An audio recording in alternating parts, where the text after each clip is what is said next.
The 2026 season for the Baltimore Orioles hasn't been easy to explain. The team sits at 49 wins and 51 losses, a record that on its own doesn't say much good.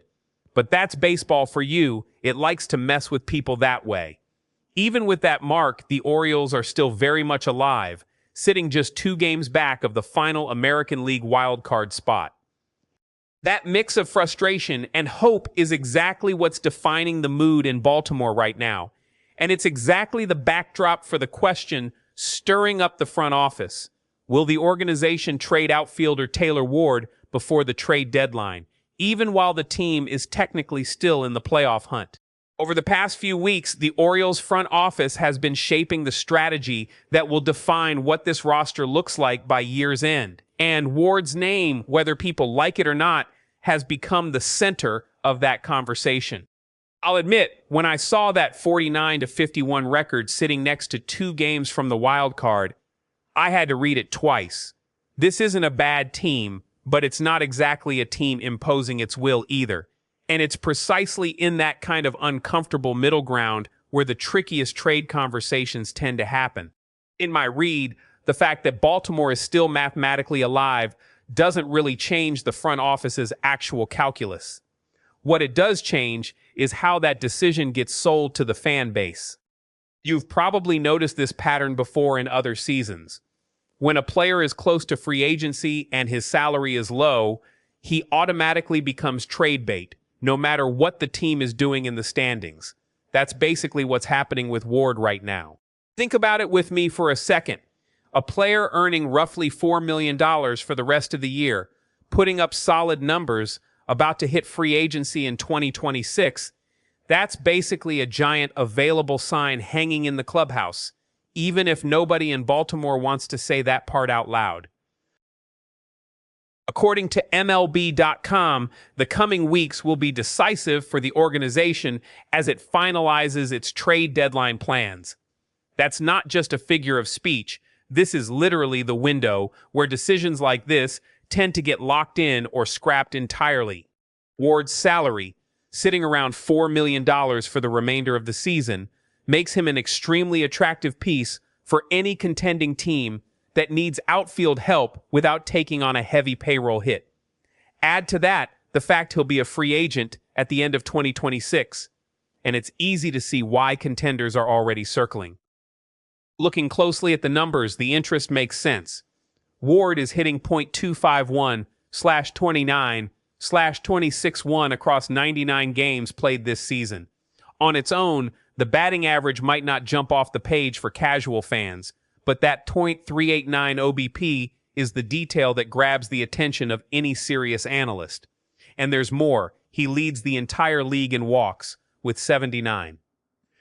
In my opinion, that's exactly the kind of profile contending teams love at the deadline. A guy who doesn't need to be the headline name, but who knows how to work an at-bat, wear down pitchers, and get on base in a way that helps the whole lineup produce runs. And here's a question worth sitting with while you watch this. Is it really worth holding on to a player like that chasing a wild card long shot?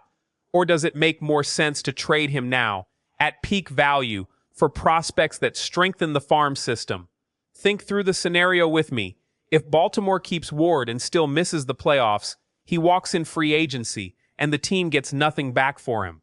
That's a real risk, and as a fan, you've already seen that movie play out with other teams before.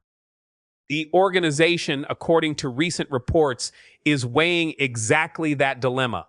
Contending teams from other divisions are already monitoring Ward's situation closely, well aware that his low salary makes the fit easier within a second-half payroll.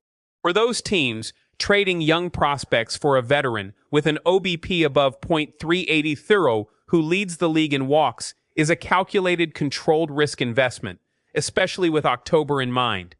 On the Orioles' side, the logic runs the opposite way. Rebuild the farm system while still looking, through other means, to add talent to the major league roster. From where I sit, this kind of dual intent move is what makes the most sense for Baltimore right now. In other words, trading Ward doesn't necessarily mean waving the white flag on the season. It can mean reshuffling pieces, adding depth somewhere else on the roster, and still staying competitive. It's a delicate balancing act, almost a front office juggling routine, but it's not unusual in situations like this around the deadline. Unless there's a serious contract extension conversation happening behind closed doors, and so far there's no strong sign of that, the natural trajectory is for Ward to stay firmly on the radar until the deadline hits. Here's something worth understanding about a decision like this. It's rarely about the present. It's about what the team is projecting for the next 2 or 3 years.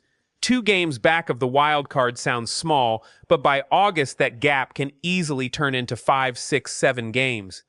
And if that happens, trading Ward is going to look like the obvious call in hindsight. The reverse is true too.